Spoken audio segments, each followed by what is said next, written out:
Welcome back दोस्तों to our Python tutorial. तो this is the part 2 of our loop tutorial. यहाँ पर हम for loop सीखेंगे जो हमारा रह गया था और उसके कुछ hands on exercise. So without further ado, let's start. अब देखते हैं दोस्तों for loop. तो for loop executes a suit or block of code for each element in a given range or a group. तो जैसा कि दोस्तों मैंने बताया था range जो होता है वो for loop में यूज़ होता है मोस्टली. तो for loop का syntax क्या होता है? for keyword then element, ठीक है, then in and the range और द ग्रुप, रेंज और ग्रुप, ठीक है. तो एलिमेंट कुछ भी हो सकता है. मान लीजिए आप रेंज दे रहे हैं तो यहाँ पर क्या होगा, आई एक वेरिएबल ले लीजिए और रेंज 10. तो अब ये क्या करेगा, इस रेंज में in the given range each element, अब इस रेंज में क्या क्या एलिमेंट है, 0 1 2 3 4 5 to 9 तक. तो ईच एंड एवरी एलिमेंट को एक्सेस करेगा. तो अगर आप 4 के अंदर प्रिंट करेंगे आई को तो ये 0 1 2 3 से 9 तक प्रिंट करेगा. तो मतलब इस रेंज में जितने भी एलिमेंट्स हैं वो सब, ठीक है. इसके बाद आप क्या कर सकते हैं, ग्रुप. तो ग्रुप क्या होता है दोस्तों, मान लीजिए एक लिस्ट है, ठीक है, इसके अंदर 1 2 3 है. तो आप इसको कैसे चला सकते हैं, for item in list and print item. तो दोस्तों क्या होगा, इसमें आइटम क्या है, 1 2 3. तो पहले 1 को प्रिंट करेगा, फिर 2 को प्रिंट करेगा, फिर 3 को प्रिंट करेगा. इस तरह से जब हम ग्रुप बोलते हैं मतलब लिस्ट हो गया, टपल हो गया, डिक्शनरी हो गया, ये सब. तो उसके अंदर जो जो एलिमेंट्स हैं तो उसे हम प्रैक्टिकली करके देखेंगे. दोस्तों अब हम फॉर लूप सीखते हैं. तो for loop one of the most important and one of the most used loop है. तो सिंटैक्स क्या होता है, सबसे पहले फॉर कीवर्ड होगा, ठीक है, फिर जो भी आपको प्रिंट करना है, ठीक है, लेट्स से कोई वेरिएबल ले लेते हैं आई, देन किस रेंज में प्रिंट करना है, ठीक है, या किस ग्रुप में प्रिंट करना है. तो सबसे पहले हम रेंज देखते हैं. जैसे मैंने बताया आपको, रेंज जो सबसे पहले फंक्शन बताया था वो मोस्टली फॉर लूप में यूज होता है. तो for I in range 0 to 9 and then colon. तो हम क्या कर रहे हैं, हम कह रहे हैं कि आप हर एक को आइटम एक्सेस कीजिए जो 0 to 9 के बीच में है और उसकी वैल्यू आई में असाइन होगी, ठीक है. तो प्रिंट आई. तो अभी क्या होगा दोस्तों, पहले हम सेव कर लेते हैं for.py के नाम से. अभी इसको रन करते हैं. तो ये देखिए आपके इस रेंज में जितने भी एलिमेंट्स हैं सब आपको प्रिंट कर सकते हैं, ठीक है. अभी ये तो हुआ एक रेंज में, ठीक है. यहाँ पर आप 0 to 9 की जगह 10 भी देंगे तो सेम ही आएगा. अभी हम देखते हैं कि आपका कोई एलिमेंट है या कोई एक कैरेक्टर है, एक स्ट्रिंग में आपको एक स्ट्रिंग के एलिमेंट एक लेटर को प्रिंट करना है, ठीक है. तो 4 3 8 3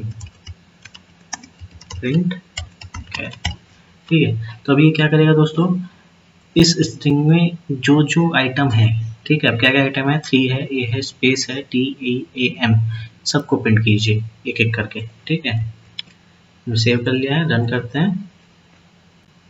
ये देखिए 3A space TEAM, each and every character, ठीक है. सेम वे अगर आपको कोई आपका आइटम है टपल में, ठीक है, तो फॉर टप इन 3, ये इंटीजर टपल है, प्रिंट.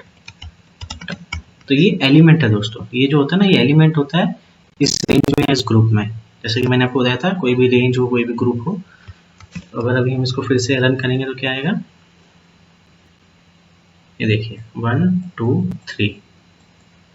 आपका हर एक आइटम, ऐसे ही आप लिस्ट भी दे सकते हैं, उसका एक एक लिस्ट को आप एक्सेस कर सकते हैं, ठीक है. तो फॉर वैल्यू इन, एक लिस्ट दे देते हैं, ए सी कॉलन प्रिंट वैल्यू. और यहाँ पे हम str लगाएंगे क्योंकि जो लास्ट एलिमेंट है वो उसका इंटीजर है तो एरर देगा, तो उसको स्ट्रिंग में कन्वर्ट करने के लिए. सेव कर लेते हैं, फिर से रन करते हैं. देखिए ही शी हाउ वन, इस तरह आप किसी भी लिस्ट के एक एक आइटम को एक्सेस कर सकते हैं। सेम वे अगर हमें देखना है एक डिक्शनरी में, जैसे कि मैंने आपको डिक्शनरी बताते वक्त बताया था कि मैं फॉर लूप में आपको बताऊंगा कैसे की और वैल्यूज को एक्सेस कर सकते हैं। कंट्री, ठीक है, डिक्शनरी, इसके अंदर India, Delhi is the capital, then China, Beijing is the capital, then Nepal, Kathmandu is the capital. ठीक है दोस्तों, तो हमने एक डिक्शनरी ले ली है। अब फॉर की इन, सिर्फ आपको डिक्शनरी का नाम देना है और की प्रिंट हो जाएंगे आपकी, जितनी भी आपकी कीज हैं, यानी कि कंट्रीज नेम। तो देखिए India, China, Nepal. Same way आपकी आप वैल्यूज प्रिंट कर सकते हैं। अगर आपको वैल्यूज भी प्रिंट करनी हो तो कैसे करेंगे, तो यहीं पर आप क्या करेंगे, की एंड कंट्री का की, तो यहाँ पे आप की पास कर देंगे तो आपकी वैल्यू भी प्रिंट हो जाएगी। India, Delhi, China, Beijing, Nepal, Kathmandu. ठीक है दोस्तों, इस तरह से आप एक्सेस कर सकते हैं। तो दोस्तों इस तरह से आपका फॉर लूप काम करता है। आप उसमें डिक्शनरी में ट्रैवर्स कर सकते हैं, लिस्ट में कर सकते हैं, टपल में कर सकते हैं, एक स्ट्रिंग में कर सकते हैं। ठीक है, इस पर डिफरेंट आप कंडीशंस लगा सकते हैं। तो अगर आप चाहते हैं कि आपके नेपाल प्रिंट ना हो, ठीक है, तो यहाँ पर आप एक कंडीशन लगा सकते हैं, if key equals to Nepal, then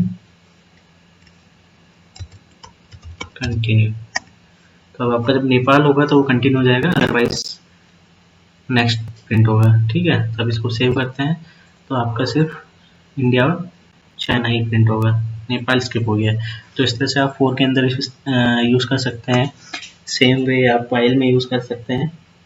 ठीक है, अभी दोस्तों हम इसके बाद एक प्रोग्राम बनाएंगे जिसमें ये कॉन्सेप्ट यूज़ होंगे, जिसमें आप नेम इनपुट देंगे और आप उसको नेम को रिवर्स प्रिंट करेंगे। ठीक है, थैंक यू दोस्तों for watching. Please subscribe, please like and comment, और आपके कुछ भी क्वेश्चंस हैं तो आप हमें कमेंट बॉक्स में लिखकर बता सकते हैं। Thank you.